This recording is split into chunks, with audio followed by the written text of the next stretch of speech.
વિદ્યાર્થી મિત્રો, ધોરણ 12 વિષય અર્થશાસ્ત્રમાં આજે આપણે નવા ટોપિક વિશે જોઈએ. જીવનની ભૌતિક ગુણવત્તાનો આંક. આનાથી પહેલાં જીવનની ભૌતિક ગુણવત્તા એટલે શું અને જીવનની ભૌતિક ગુણવત્તામાં સમાવિષ્ટ થતી બાબતો વિશે આપણે જોયું હતું. હવે જોઈએ જીવનની ભૌતિક ગુણવત્તાનો આંક એટલે શું. રાષ્ટ્રીય આવક અને માથાદીઠ આવકનો વધારો એ આર્થિક વિકાસનો સાચો નિર્દેશક નથી. તેમની અનેક મર્યાદાઓ છે. માત્ર રાષ્ટ્રીય આવક અને માથાદીઠ આવકને આધારે આપણે વિકાસ છે એ જોઈ શકીએ નહીં. દેશની વધતી આવક અમુક લોકોના હાથમાં કેન્દ્રિત થાય તે વિકાસ નથી. દેશની આવક વધે છે પરંતુ તે અમુક જ લોકોના હાથમાં જાય છે એ પણ વિકાસ નથી. દેશનો વિકાસ એવો હોવો જોઈએ જે ગરીબોના જીવન ધોરણને ઊંચું લાવે. બરાબર, ગરીબો છે એ લોકોનું જીવન ધોરણ છે એ દિવસે ને દિવસે ઊંચું જાય તો એમાં કહી શકાય કે દેશનો વિકાસ થયો છે. નાગરિકોની પ્રાથમિક જરૂરિયાત સંતોષાય. આ બાબતને ધ્યાનમાં રાખીને મોરિસે જીવનની ભૌતિક ગુણવત્તાના આંકની રજૂઆત કરી છે, જેને ટૂંકમાં PQLI તરીકે ઓળખવામાં આવે છે. જીવનની ભૌતિક ગુણવત્તા physical quality of life index, જેનું ફૂલ ફોર્મ છે તમારે એક્ઝામમાં વારંવાર પૂછાય છે. આ આંકમાં માનવ જીવનના ભૌતિક ગુણવત્તામાં સુધારાને આર્થિક વિકાસ ગણવામાં આવે છે. જીવનની ભૌતિક ગુણવત્તાની કક્ષા આર્થિક વિકાસની કક્ષા દર્શાવે છે. હવે જીવનની ભૌતિક ગુણવત્તાની કક્ષા હશે એ શેની, તો કે આર્થિક વિકાસની કક્ષા દર્શાવે છે. જો લોકોનું જીવન ધોરણ દિવસે ને દિવસે ઊંચું જશે તો આર્થિક વિકાસ થયો છે તેમ આપણે કહી શકીએ.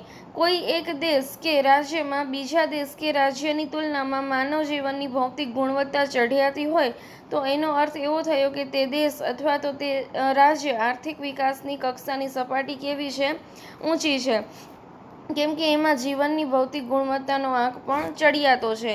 ભૌતિક જીવનની ગુણવત્તા માપવા માટે 3 ધોરણો દર્શાવાય છે. આપણા મુખ્ય 3 ઘટકો છે: શિક્ષણ પ્રમાણ, અપેક્ષિત આયુષ્ય અને બાળ મૃત્યુ દર. જે જીવનની ભૌતિક ગુણવત્તાના આંકમાં 3 ઘટકો સમાયેલા છે: શિક્ષણનું પ્રમાણ, અપેક્ષિત આયુષ્ય અને બાળ મૃત્યુ દર. શિક્ષણના પ્રમાણમાં તો કે દેશમાં સાક્ષરતાનું પ્રમાણ શિક્ષણની સ્થિતિ દર્શાવે છે કે દેશમાં લોકો કેટલા સાક્ષર છે અને એના આધારે આપણને શિક્ષણની સ્થિતિની ખ્યાલ આવે છે. દેશમાં શિક્ષણ મેળવેલી વસ્તીની ટકાવારીના આધારે શિક્ષણનું પ્રમાણ જાણી શકાય છે કે દેશમાં શિક્ષણ મેળવેલી વસ્તી કેટલી છે, તો એનું ટકાવારી દર કેટલો છે, એને આધારે શિક્ષણનું પ્રમાણ કેટલું છે તો એ આપણે જાણી શકીએ છીએ. પછી છે અપેક્ષિત આયુષ્ય. બાળકના જન્મ સમયે તે કેટલા વર્ષનું આયુષ્ય ભોગવશે તેની અપેક્ષાને શું કહેવાય છે? અપેક્ષિત આયુષ્ય. કોઈ પણ બાળક જન્મે છે તો એ કેટલા વર્ષનું આયુષ્ય ભોગવશે તો એવી અપેક્ષાને આપણે શું કહીએ? અપેક્ષિત આયુષ્ય. જે પ્રજાનું સરેરાશ આયુષ્ય દર્શાવે છે. અપેક્ષિત આયુષ્ય વધે તો આરોગ્યની સેવાઓ સારી છે તેમ કહેવાય, કેમ કે દિવસે ને દિવસે આપણે જોઈએ છીએ ટેકનોલોજીમાં સતત વધારો થતો જાય છે તો તેનાથી શું થાય છે? પ્રજાનું આયુષ્ય વધે છે. આરોગ્યની સારી તકો, સેવાઓ પ્રાપ્ત થાય છે. તો આરોગ્યની સેવાઓ કેવી છે? સારી છે એમ આપણે કહી શકીએ. અને બાળ મૃત્યુ દર. વર્ષ દરમિયાન જીવતા જન્મેલા દર 1000 બાળકોએ 1 વર્ષનું આયુષ્ય પૂર્ણ કર્યા પહેલાં મૃત્યુ પામતા બાળકોની સંખ્યાને બાળ મૃત્યુ દર કહે છે. કે વર્ષ દરમિયાન જીવતા જન્મેલા દર 1000 બાળકોએ 1 વર્ષનું આયુષ્ય પૂર્ણ કર્યા પહેલાં જે બાળક મૃત્યુ પામે એને શું કહેવાય? બાળ મૃત્યુ દર. જો બાળ મૃત્યુ દર ઘટે તો દેશમાં આરોગ્યની સગવડતા વધી છે તેમ આપણે કહી શકીએ. PQLI બરાબર શિક્ષણનું પ્રમાણ પ્લસ અપેક્ષિત આયુષ્યનો આંક પ્લસ બાળ મૃત્યુ દરનો આંક.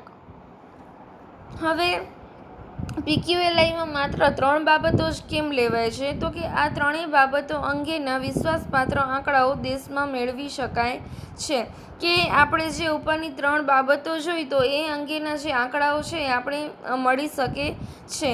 આ 3 પરિબળો પ્રયત્નો નહીં પરંતુ પરિણામ દર્શાવે છે કે દેશનું પરિણામ છે આ 3ને આધારે કેવું આવી શકે. વિકાસ છે એ વધ્યો છે કે ઘટ્યો છે તો એનું પણ પરિણામ દર્શાવે છે. આ ત્રણેય બાબતો વસ્તુલક્ષી હોવાથી કામગીરીની તુલના માટે વ્યાજબી ધોરણો પૂરા પાડે છે. કે આ ત્રણેય બાબતો કેવી છે? વસ્તુલક્ષી હોવાથી કામગીરીની તુલના માટે પણ વ્યાજબી ધોરણો છે આ ત્રણેયને કારણે જળવાઈ રહે છે. શિક્ષણ જીવનની ભૌતિક ગુણવત્તાનો મહત્વનો માપદંડ છે. શિક્ષણનો વધારો વ્યક્તિના કલ્યાણનો વધારો દર્શાવે છે. વ્યક્તિની કુશળતા અને દેશના વિકાસની આવશ્યક બાબત ગણાય છે. શું કહે છે શિક્ષણમાં? તો કે ભૌતિક ગુણવત્તાનો એક મહત્વનો માપદંડ કયો છે? તો કે શિક્ષણ છે.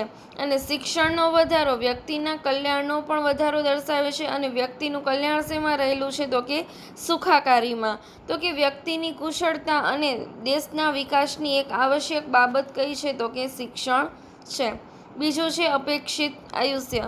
સામાજિક પરિસ્થિતિ અને સુખાકારીનું પ્રતિબિંબ છે.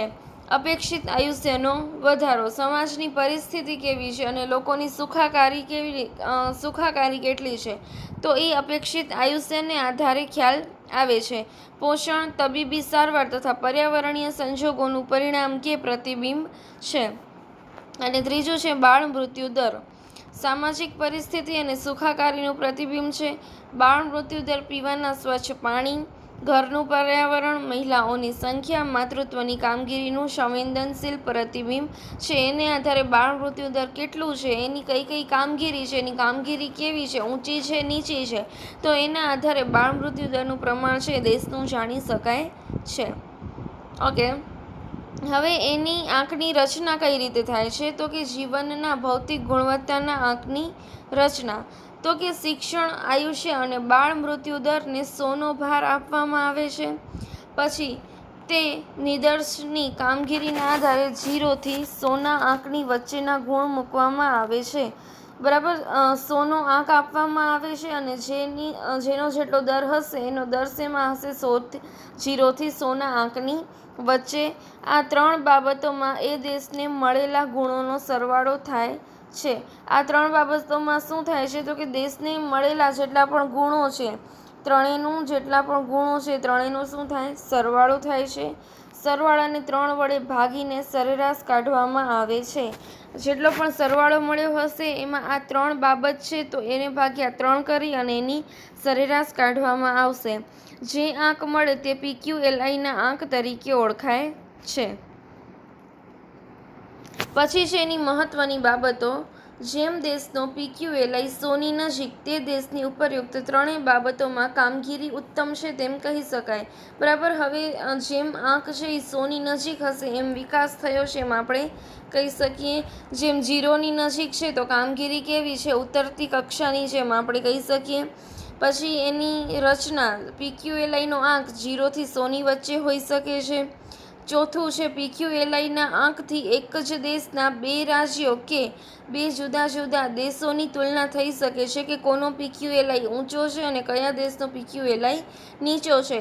અથવા તો 2 રાજ્ય વચ્ચે તફાવત કરવો હોય તો પણ થઈ શકે કે કયા રાજ્યનો PQLI ઊંચો છે અને નીચો છે. જેમ PQLIનો આંક નીચો તેમ દેશનો આર્થિક વિકાસ નીચો છે તેમ કહેવાય અને જેમ આંક ઊંચો તેમ દેશનો આર્થિક વિકાસ ઊંચો છે એમ આપણે કહી શકીએ. એટલે આર્થિક વિકાસ છે PQLIના માપને આધારે આપણે જાણી શકીએ છીએ. હવે એની સકારાત્મક બાબતો જોઈએ તો કે PQLIમાં માનવ જીવનના ધોરણને સ્પર્શતા શિક્ષણ અને આરોગ્ય જેવી બાબતોનો સમાવેશ થાય છે. બરાબર, હવે PQLI છે એમાં મુખ્ય બાબત કઈ છે? તો કે શિક્ષણ અને આરોગ્યનો સમાવેશ થાય છે. માથાદીઠ આવકના નિર્દેશક કરતાં PQLI ચઢિયાતા છે. માથાદીઠ આવક છે એના કરતાં PQLI શું છે? ચડિયાતા છે. આર્થિક વિકાસના નિર્દેશક તરીકે PQLI રાષ્ટ્રીય આવક અને માથાદીઠ આવક કરતાં ઓછી મર્યાદાવાળા છે. જેવી રીતે રાષ્ટ્રીય આવક અને માથાદીઠ આવકમાં કેટલીક મર્યાદાઓ રહેલી છે તો PQLIમાં એના કરતાં થોડીક ઓછી મર્યાદાવાળા છે. PQLIથી જુદા જુદા દેશો, દેશના જૂથો, એક જ દેશના વિવિધ રાજ્યોની તુલના થઈ શકે છે. PQLIથી શું થશે કે જુદા જુદા દેશો, દેશના જેટલા પણ જૂથો હશે અથવા તો એક જ દેશના વિવિધ રાજ્યોની તુલના પણ થઈ શકે છે. શહેરી, ગ્રામીણ, સ્ત્રી પુરુષના PQLI બનાવી તેમની તુલના થઈ શકે છે. હવે જોઈએ એની મર્યાદા. માત્ર 3 જ બાબતોનો સમાવેશ કર્યો છે અને આ 3 જ બાબતોના આધારે સચોટતાથી દેશોનો વિકાસ થયો છે કે નહીં તે કહી શકાય નહીં. આપણે ઉપર જોઈ ગયા તેવી જ રીતે માત્ર 3 બાબતને જ સમાવિષ્ટ કરવામાં આવી છે, તો 3 બાબતને આધારે આપણે કહી ન શકીએ કે દેશનો વિકાસ કેટલો થયો છે. બીજું છે માત્ર સરેરાશ દર્શાવે છે. 3 નિર્દેશકના મળેલા આંકને 3 વડે ભાગવાથી મળતો આંક PQLI છે, જે સરેરાશ છે. સરેરાશથી તે દેશની 3 બાબતોમાં અગ્રીમતા કે પછાતતા કહી શકાય નહીં. સરેરાશથી નિર્ણયો લેવાતા નથી. શું થાય છે? માત્ર 3 વડે ભાગી અને એની સરેરાશ કાઢવામાં આવે છે અને PQLIનો આંક મેળવવામાં આવે છે. પરંતુ એની માત્ર સરેરાશથી દેશની 3 બાબતોમાં અગ્રીમતા છે અથવા તો પછાતતા છે એ આપણે નક્કી કરી શકીએ નહીં. માત્ર સરેરાશથી નિર્ણયો લેવાતા નથી. કોઈ દેશનો PQLIનો દર ઊંચો હોય તો દેશનો વિકાસ બીજા દેશ કરતાં વધારે છે તેમ પણ સામાન્યીકરણ કરી શકાય નહીં. ભારત દેશનો PQLI ઊંચો છે અને શ્રીલંકાનો એના કરતાં નીચો છે, તો ભારત દેશ છે એ વધારે વિકાસ કરે છે એવું આપણે સામાન્ય રીતે કહી શકીએ નહીં. ચોથું છે 3 ધોરણને માનવ જીવનમાં એક સરખું મહત્ત્વ અપાય છે, જે અયોગ્ય છે. 3 બાબતો માનવ જીવનમાં એક સરખું મહત્ત્વ ધરાવતી નથી. બરાબર. હવે બધાના જ જીવનમાં શિક્ષણનું મહત્ત્વ છે એ બધાના જીવનમાં અલગ અલગ હોય છે, પરંતુ અહીંયા તો આંક કેટલો આપ્યો છે? બધાને 100નો જ આંક આપ્યો છે. એટલે માનવ જીવનમાં શિક્ષણનું મહત્ત્વ પણ અલગ અલગ હોઈ શકે છે. એટલે બધાને આપણે 100નું આંક આપી જે અયોગ્ય છે, કેમ કે બધાના માનવ જીવનમાં એક સરખું મહત્ત્વ ધરાવતી નથી. 5મું છે જીવનની ભૌતિક ગુણવત્તા આંકમાં આવક વૃદ્ધિ મહત્વની છે, જેની ઉપેક્ષા કરી છે. જીવનની ભૌતિક ગુણવત્તામાં આવક વૃદ્ધિ છે એને ક્યાંય પણ ગણતરીમાં લીધું નથી. આવક વૃદ્ધિ છે એ શું છે? મહત્વની છે. ધનિક દેશોની PQLI વધવાની ગતિ ધીમી હોય છે, કારણ કે ઓલરેડી એ લોકોનો શું થયો છે? વિકાસ થઈ ચૂક્યો છે. સરેરાશ આયુષ્ય અમુક હદથી વધારે છે એ વધારી શકાતું નથી. ઓકે. હવે PQLIમાં આજની સ્થિતિ કેવી છે? તો કે વર્ષ 2003 પછી PQLIની 3 બાબતોને આધારે બનતા આંકને બદલે તેમાં માનવ જીવનને સ્પર્શતી બીજી 3 બાબતોનો સમાવેશ કરી અને જીવનની ભૌતિક ગુણવત્તાનો આંક છે એ તૈયાર કરવામાં આવે છે. કે 2003 પછી PQLIની 3 બાબતોને આધારે જેટલા પણ આંક બદલ્યા છે એમાં માનવ જીવનને સ્પર્શતી બીજી 3 બાબતોનો સમાવેશ કરી અને QLI બરાબર જીવનની ભૌતિક નહીં, માત્ર ગુણવત્તા, જીવનની ગુણવત્તાનો આંક છે તૈયાર કરવામાં આવ્યો છે. ક્યારે? તો કે વર્ષ 2000 પછી QLIનો આંક છે એ તૈયાર કરવામાં આવ્યો છે. Thank you.